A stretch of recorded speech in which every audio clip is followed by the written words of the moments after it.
Are you low in energy, have cravings and frequent colds? Chances are you're not eating enough protein. Protein is important at any stage of our life, but as we get older, we might even need a little bit more. And why that is and how much we really need, I'm going to tell you in today's video. I'm Sabine. I'm a nutritionist and health coach. I specialize in thyroid health. I help women over 30 improve their energy levels, their sleep, their mood, and to get their zing back. Right, so after water, protein is the most abundant component of our body. Our body needs protein to stay healthy, and it is critical for everything from our organs, muscles, tissues, bones to our skin and hair. Proteins also function as digestive enzymes, hormones, immune players, and important parts of cells such as our genes. Proteins are made up of building blocks called amino acids, and there are 20 different amino acids, but only 8 are essential. Our body can make the other 12 itself. And to make it a bit more specific, our body breaks down about half a kilo of your total protein into amino acids and rebuilds them into new proteins, all in a single day. Muscles are also a buffer stock for protein. So when you need a bit more protein for recovery from an injury, or when your immune system needs to work a bit harder, when you have an infection, your body uses some of those reserves. But that's okay if you are replacing the protein by eating enough. In general, when you have a higher muscle weight, you also have a bigger buffer of protein. But this is especially important as we get older, as our muscle mass tends to reduce. It is unfair, I know.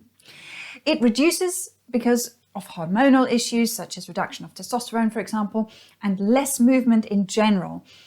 And then it can be that we start to get aches and pains. And when we have aches and pains, we tend to move less, which adds to the reduction of muscle mass. And by eating enough protein and keeping active, we have the opportunity to counteract the reduction of muscle mass.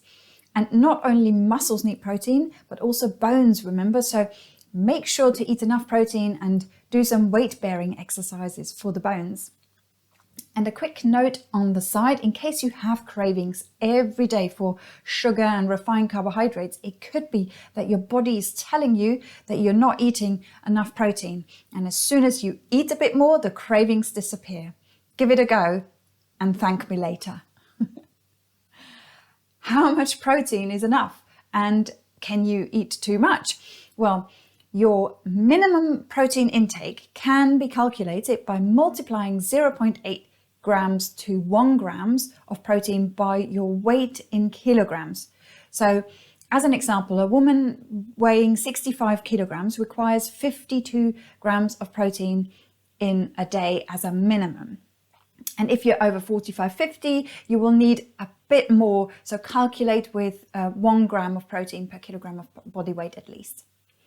And if you're really stressed or do a lot of exercise, it is best to raise that to 1.5 to 2 grams of protein per kilogram of body weight.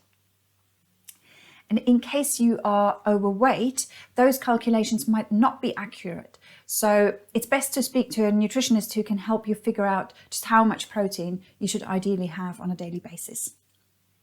Now, which foods are high in protein? Plant sources are nuts, seeds, hemp seeds, chia seeds, oats, quinoa, lentils, beans, and peas, for example. And animal sources are eggs, meat, poultry, fish, and dairy products, if you can tolerate dairy. There is, of course, also the option to top up your daily protein intake with a protein shake, especially as we get older, and you might not want to eat a lot of meat, for example, but there is a huge difference in quality, and there are so many different kind of products out there. So I will add a link to the one I love in the description. This one is really easy to digest and very good quality. Can you have too much protein? Yes, that is possible, but you would need to eat a lot of it, in the region of over 250 and 300 grams of protein a day, and that is a lot.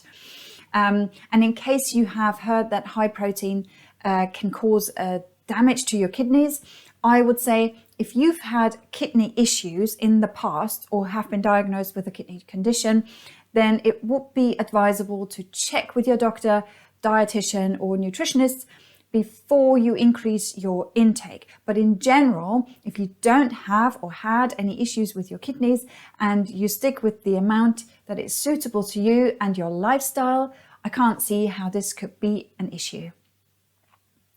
Have you ever thought about how much protein you eat on a daily basis? Do the calculations and check how much you should ideally eat, and then you can check which of the foods I mentioned earlier you eat on a daily basis, and check on the label under the nutrition section how much protein is in the food that you eat, and you can then add it all up to see if you're eating enough. And if you need any help with your calculations or general guidance, get in touch and book a free 30-minute breakthrough call with me. I'm looking forward to speaking with you. Until then, take good care of yourselves. Bye-bye.